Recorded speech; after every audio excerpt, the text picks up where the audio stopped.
గతంలో కంటే ఇప్పుడు పెట్టుబడులకు అవకాశాలు పెరగడంతో చాలా మంది ఫిక్స్డ్ డిపాజిట్లపై ఆసక్తి చూపిస్తున్నారు. మిగిలిన వాటిలో ఇన్వెస్ట్మెంట్ చేయడం కంటే ఫిక్స్డ్ డిపాజిట్లపై ఆదరణ పెరుగుతోంది. ఎఫ్డీలు స్థిరంగా తక్కువ రిస్క్ ఉండడంతో అందరి చూపు ఇప్పుడు దీనిపై పడింది. ఖర్చులు పోగా మిగిలిన సొమ్మును దాచుకునేందుకు స్థిరమైన రిటర్న్ కావాలనుకునే వారికి ఎఫ్డీలో వడ్డీ అందుతుంది. ఎంచుకున్న కాలాన్ని బట్టి దానిపై నిర్దేశించిన వడ్డీ పొందవచ్చు. ముఖ్యంగా డిపాజిట్ భద్రంగా ఉండడం, ఎక్కువగా రిస్క్ చేయడం ఇష్టం లేని వారు, సీనియర్ సిటిజన్స్ వీటిని ఎంపిక చేసుకుంటున్నారు. లాభం తక్కువే అయినప్పటికీ రిస్క్ తీసుకునేందుకు ఇష్టపడని వారు ఎఫ్డీల వైపు చూస్తున్నారు. ఇన్వెస్ట్ చేశాక చిన్న చిన్న సమస్యలు ఎదురవుతున్నాయి. అవేమిటో ఇప్పుడు తెలుసుకుందాం. ఎఫ్డీల్లో డబ్బు పెట్టుబడి పెట్టడం వల్ల రిస్క్ తక్కువ, స్థిరమైన రాబడి ఉంటుందనేది నిజమే. కానీ ఇందులోనూ కొన్ని ఇబ్బందులు ఉన్నాయి. అవి పెనాల్టీ. మొదటిగా బ్యాంక్ ఎఫ్డీల్లో లిక్విడిటీ సమస్య ఎదురవుతుంది. ఎఫ్డీలు మెచ్యూరిటీ పూర్తవకుండానే విత్డ్రా చేయాలంటే పెనాల్టీ కట్టాల్సి వస్తుంది. ఇది బ్యాంకును బట్టి మారుతుంది. 0.5% నుంచి 1% మధ్య ఉండొచ్చు. ఒకవేళ ట్యాక్స్ సేవింగ్ ఎఫ్డీల్లో సొమ్ము పెట్టుబడి పెడితే 5 ఏళ్లకు ముందే పెనాల్టీ లేకుండా విత్డ్రా చేయవచ్చు. కానీ ట్యాక్స్ లభించదు. రెండోది రాబడిపై పన్ను. ఎఫ్డీల్లో పెట్టుబడి పెట్టాక చివరి లాభంలో ప్రభుత్వం పన్ను విధించడం మరో సమస్య అని చెప్పవచ్చు. ఐటీఆర్ ఫైలింగ్లో వీటిపై లభించే వడ్డీ ఆదాయం కూడా చెప్పాల్సి ఉంటుంది. బయట మార్గాల కంటే ఎక్కువ మొత్తంలో దీనికి వడ్డీ రాదు. ప్రస్తుతం దేశంలో అన్ని బ్యాంకులు 5% నుంచి 8% వరకే ఇస్తున్నాయి. కాబట్టి ఎక్కువ రాబడిని ఆశించేవారు ఇతర సాధనాలు ఎంచుకోవడం బెటర్. అయితే అనుకోని సందర్భంలో పెట్టుబడి పెట్టిన బ్యాంక్ డిఫాల్ట్ అయితే బీమా కవరేజ్ 5 లక్షలు మాత్రమే వస్తాయి. కాబట్టి కవరేజీకి మించి ఎఫ్డీలో పెట్టుబడి పెట్టినప్పుడు అనుకోకుండా బ్యాంక్ ఫిరాయిస్తే నష్టపోవాల్సి ఉంటుంది.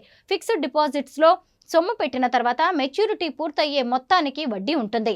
దానికంటే ఎక్కువేమీ రాదు. ఫిక్స్డ్ డిపాజిట్స్ మొత్తం 6 రకాలుగా ఉంటాయి. 5 ఏళ్ల కంటే తక్కువ కాలానికి మదుపు చేయలేం. ఈ ఎఫ్డీలపై 5 ఏళ్లకు లాకిన్ పీరియడ్ ఉంటుంది. ట్యాక్స్ సేవింగ్ ఎఫ్డీలో చేసే మొత్తంపై సెక్షన్ 80C కింద ఏటా 1,50,000 వరకు పన్ను మినహాయింపు ఉంటుంది. కానీ వడ్డీ మొత్తంపై పన్ను వేస్తారు. ఇందులో ఒకేసారి మొత్తం డబ్బును డిపాజిట్ చేయాల్సి ఉంటుంది. ఈ రకం ఎఫ్డీని ట్యాక్స్ సేవింగ్ ఎఫ్డీ అంటారు. ఇక రెండవది స్టాండర్డ్ ఎఫ్డీ. దీన్ని దేశవ్యాప్తంగా దాదాపు అన్ని బ్యాంకులు ఇస్తున్నాయి.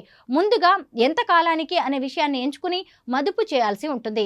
7 రోజుల నుంచి 10 ఏళ్ల కాలానికి ఇన్వెస్ట్ చేయవచ్చు. నిర్ణయించిన కాల వ్యవధి కంటే ముందుగా ఎఫ్డీ మొత్తాన్ని విత్డ్రా చేసుకోవాలనుకుంటే పెనాల్టీ ఉంటుంది.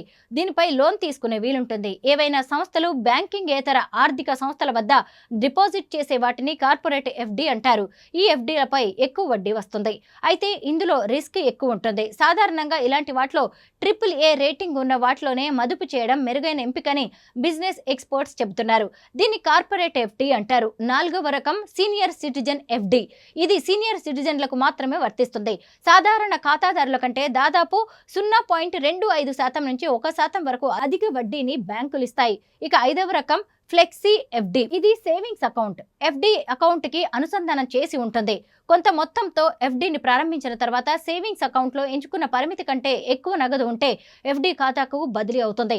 అవసరమైనప్పుడు దాన్ని విత్డ్రా చేసుకోవచ్చు. ఇందులో ప్లస్ పాయింట్ ఏంటంటే సేవింగ్స్ అకౌంట్ కంటే ఎక్కువ ఇంట్రెస్ట్ వస్తుంది.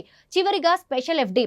ఇది బ్యాంకులను బట్టి సెర్టన్ పీరియడ్ ఉంటుంది. వీటిపై ఇతర ఎఫ్డీల కంటే ఎక్కువ ఇంట్రెస్ట్ని బ్యాంకులు ఆఫర్ చేస్తాయి. ఇందులో బ్యాంకులు నిర్ణయించిన టైం పీరియడ్ వరకు డబ్బును ఉంచాలి. ఎఫ్డీల్లో కస్టమర్ సొమ్ము ఉంచాలంటే మొదటిగా ఏ బ్యాంకు మంచిదనేది ఎంచుకోవాలి. భవిష్యత్తులో డబ్బు మదుపు చేసే ముందు నమ్మకం కలిగిన బ్యాంకులను ఎంపిక చేసుకోవడం చాలా ఇంపార్టెంట్ అని బిజినెస్ ఎక్స్పర్ట్స్ అంటున్నారు. అన్ని బ్యాంకుల్లో ఎఫ్డీ వడ్డీ ఒకేలా ఉంటుందనే అంశాన్ని పక్కన పెట్టి మంచి పేరున్న బ్యాంకును ఎంచుకోవడం ఉత్తమం.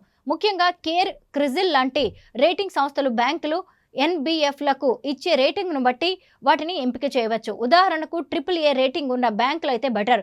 ఎందుకంటే వీటిలో రిస్క్ తక్కువగా ఉంటుంది. ఆ తర్వాత ఏ బ్యాంకులు ఎంతవరకు వడ్డీ రేట్లను అమలు చేస్తున్నాయో పరిశీలించాలి. ఎక్కువ వడ్డీ ఆకర్షణీయంగా కనిపించినప్పటికీ మార్కెట్ పరిస్థితులు, బ్యాంకు స్థిరత్వాన్ని బట్టి రిస్క్ ఉంటుందని గుర్తుంచుకోవాలి. ఎఫ్డీల్లో మదుపు చేసేందుకు 2 పద్ధతులుంటాయి. అవి మొదటిది కాలబుల్, రెండోది నాన్ కాలబుల్. అంటే ఎఫ్డీలో సొమ్ము పెట్టడానికి ముందే మధ్యలో తీయాలా లేదా చివరి వరకు ఉంచాలా అనేది నిర్ణయించుకోవాలి. మొదటి పద్ధతిలో ఎవరైనా సరే ఎఫ్డీలో మదుపు చేసిన తర్వాత మెచ్యూరిటీ సమయం కంటే ముందు విత్డ్రా చేసుకునే ఆప్షన్ ఎంచుకోవచ్చు. మధ్యలో విత్డ్రా కోసం కొంత ఫీజు చెల్లించాల్సి ఉంటుంది. కానీ నాన్ కాలబుల్ కొంత మొత్తాన్ని ఎఫ్డీలో ఉంచిన తర్వాత లాక్ పీరియడ్ ఉంటుంది. మెచ్యూరిటీ సమయం కంటే ముందు విత్డ్రా అవకాశం ఉండదు. ఫిక్స్డ్ డిపాజిట్లలో ఇన్వెస్ట్ చేసే డబ్బుపై వడ్డీ రేట్లు టైం పీరియడ్ను బట్టి మారుతాయి. చాలా వరకు తక్కువ టైం మదుపు చేసే డిపాజిట్లపై కంటే ఎక్కువ కాలానికి చేసే మొత్తాల అవసరాలపై అధిక వడ్డీని బ్యాంకులు ఇస్తుంటాయి. దాదాపు అన్ని బ్యాంకులు ఇదే పద్ధతిని ఫాలో అవుతాయి. అయితే కొన్ని బ్యాంకులు వాటి బ్యాలెన్స్ షీట్ ఆధారంగా దీర్ఘకాలం కంటే మధ్యకాల ఎఫ్డీలపై ఎక్కువ వడ్డీ ఇస్తామని వినియోగదారులకు ఆఫర్ చేస్తుంటాయి.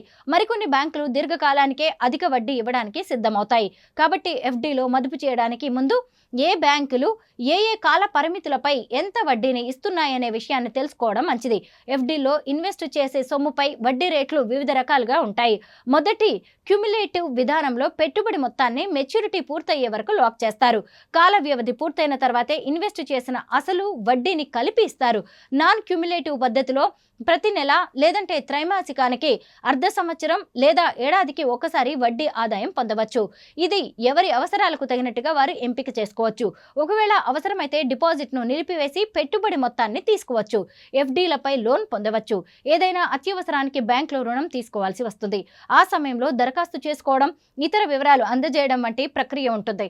కానీ ఎఫ్డీలు కట్టేవారు సులభంగా ఆటోమేటిక్ లోన్ తీసుకునేందుకు ఛాన్స్ ఉంటుంది. అదెలాగంటే మదుపు చేసిన ఎఫ్డీ మొత్తంలోని 75% వరకు లోన్ తీసుకోవచ్చు. అయితే ఇలా లోన్ తీసుకోవడం వల్ల బ్యాంకులు ఇచ్చే వడ్డీ కంటే 2% మేర అదనంగా వడ్డీని విధిస్తాయి. ఉదాహరణకు 10 ఏళ్ల కాలానికి ఎఫ్డీ తీసుకుని 4 ఏళ్ల తర్వాత దానిపై లోన్ తీసుకోవాలనుకున్నప్పుడు ఆ లోనే చెల్లించేందుకు 6 ఏళ్ల సమయం ఉంటుంది.